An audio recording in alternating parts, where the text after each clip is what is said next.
Hello! I literally just finished Lemony Snicket's latest book, Why Is This Night Different From All Other Nights? Part of his All the Wrong Questions series. There's going to be a non-spoilery bit right at the start. At the end, I'll put in spoilers, but I'll tell you when they're going to be, because I need to talk about it, so only watch till the end if you've read the book or don't intend to read the book. So All the Wrong Questions is the latest series by Lemony Snicket.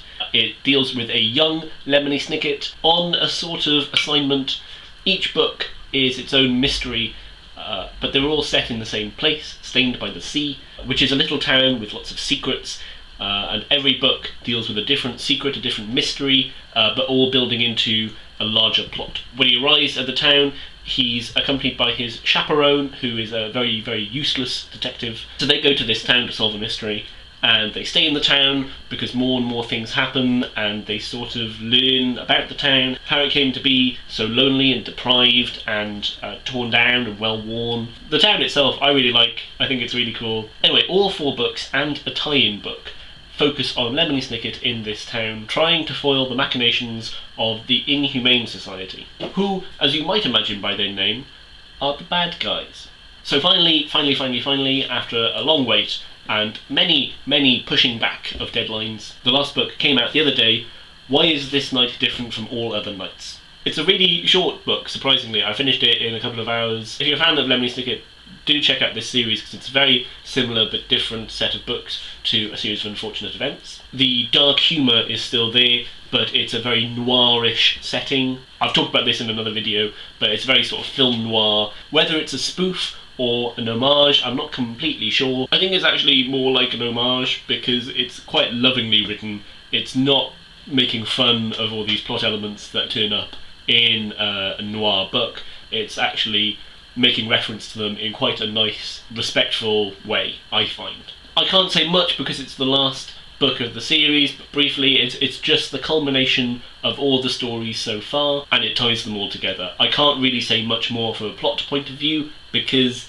that would give away the plot not just to this book, but to the other books. If you've read the other books, and you're wondering whether to read this one, I'd say yes. It's a nice wrap-up of everything that's happened so far. It gives you a lot of answers, but not all of them. Also, the answers aren't necessarily good answers, in that it ties into a recurring theme of Lemony Snicket's books, which are moral ambiguity. So that's all I'm going to say with the non-spoilery stuff. If you're thinking of reading these, please do. They're very, very good books.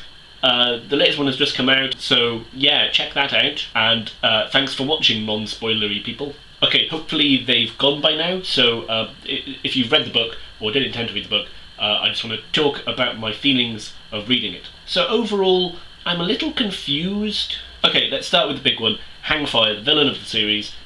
There's a big spoiler, so make sure you have turned off if you haven't read them. Hangfire is Ellington Faint's dad, and I guessed that a while ago, just because he should have turned up by now, or there should be more evidence of him. It was kind of foreseeable. The only time I doubted it was when it looked like he'd killed his daughter, because I thought, well, Dad wouldn't have done that, but it was all a plan. Leading me on to this. How bad is Ellington Faint? I am a bit confused, because she's always been doing these bad things, but has she? Because she has, helped out Lemony Snicket and the others. I think it's obvious that she didn't know her dad was Hangfire, so she wasn't, completely in league with him, but did remain in contact with him, and did do what he said. But I guess that's kind of the point of the character. She's the femme fatale.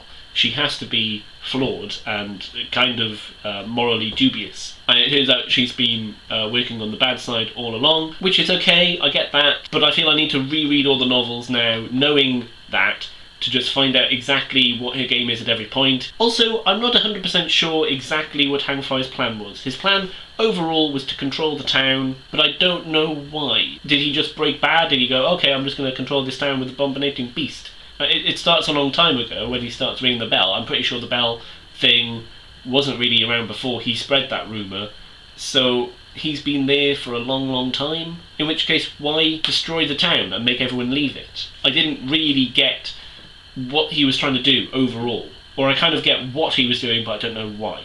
But that's kind of okay. It leaves questions unanswered, which Lemony Snicket does a lot of. There's still mysteries, so I kind of get it, except it answered it too much. If it left it completely open-ended, that would be fine. It went some way in answering it, so I feel it should have answered it completely and utterly clear cut. Also, I like that it left it open-ended about what's happening to Kit Snicket. She's still on her way to the city, presumably, to face the trial, and it never answered exactly what she was trying to steal and why all the members of VFD seem to be in on it. I kind of like that. That leaves it open-ended. That's a mystery still to be solved. So I really buy into that. That was really cool. And I'm going to return again to the moral ambiguity aspect of this book. Lemony Snicket kills a guy. Like, legit kills a guy.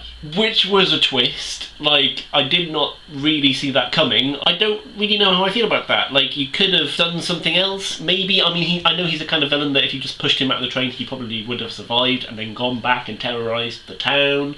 But did you have to kill him? I mean, granted, like, the police people weren't really doing anything, so you had to do something. 6 kids who were all against him, they could have not beaten him up, but they could have restrained him and locked him in a room or a carriage. I guess he would have found a way to escape, but I still feel that killing him wasn't right, and I guess that's kind of the point. And the fact that it was Lemony doing it, again, leads into this moral ambiguity, because he's the good guy, he shouldn't do evil things. And I really like that everyone knew that, and he got sort of shunned by all his friends. Like, that's completely right. They're like, yeah, you saved the town, but you killed a guy. There's that sort of shame that they feel for being friends with him, which I really enjoyed, and then he sort of went off on his own because there was no other option. That was a really good ending, really. You know, Lemony Snicket is morally dubious. He's made this really, really bad mistake. He's committed a heinous crime just to stop someone who has committed other crimes. You shouldn't kill him just because of that, so I get that. So I think it was really good that that's how it ended, and Lemony Snicket isn't a good guy. You know, throughout the book he's talking about noble people might associate with bad people, and the entire time he's talking about all of his friends who are associating with him because he's the bad one. You know, that fit in well, yeah. I mean, overall, I think it was a good ending to the series. It was a bit... The fact that it happened on a train I like, but I still feel it should have happened in Stained by the Sea, because that for me has been what has drawn everyone in. Stained by the Sea is not really a location, it's a character in its own way. It's as much part of the story as anything else. It's not generic. Like, it's infused with so much character, it feels like a personification, and I feel that it maybe should have ended in the town. I mean, I don't think it's bad that it didn't, I think I would have liked it to. It also annoyed me that the adults were useless again, because they always are in these books, and I don't want to be that kind of adult. But I know, in a way, sometimes I am, and that annoys me, apropos of nothing.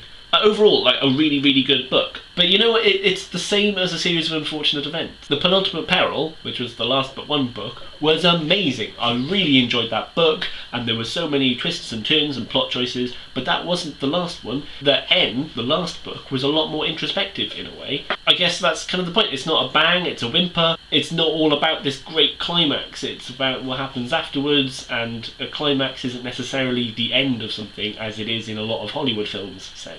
And I wouldn't necessarily say it was anticlimactic, it just doesn't end the way it should do in my head. Lemony Snicket's really good at sort of writing that things in the world don't happen like they should. The good guy doesn't always get the girl, good doesn't triumph over evil. In the real world, it's a lot of shades of grey or mixing in with each other. Overall, it was a good ending, but there was still bad stuff that happened. I mean, I guess that's kind of what he planned. I don't know. It's just left my brain a bit frazzled, you know? So, in conclusion, overall, great book, and has left me with the feeling that Lemony Snicket normally leaves me with, so I shouldn't have expected anything differently. I really want to hear from other people. If you've read this book, or you're going to read this book, please do, and talk to me about it. Leave a comment, or message me in some way, because I really want to talk to other people, because not many people have read this series of books, and I want to talk about it, because it's overall, it's been a great series. I've really enjoyed it. Please get in touch if you want to talk about this at all, or if you've made a video about this book or this series of books. So thanks very much for watching. Yes.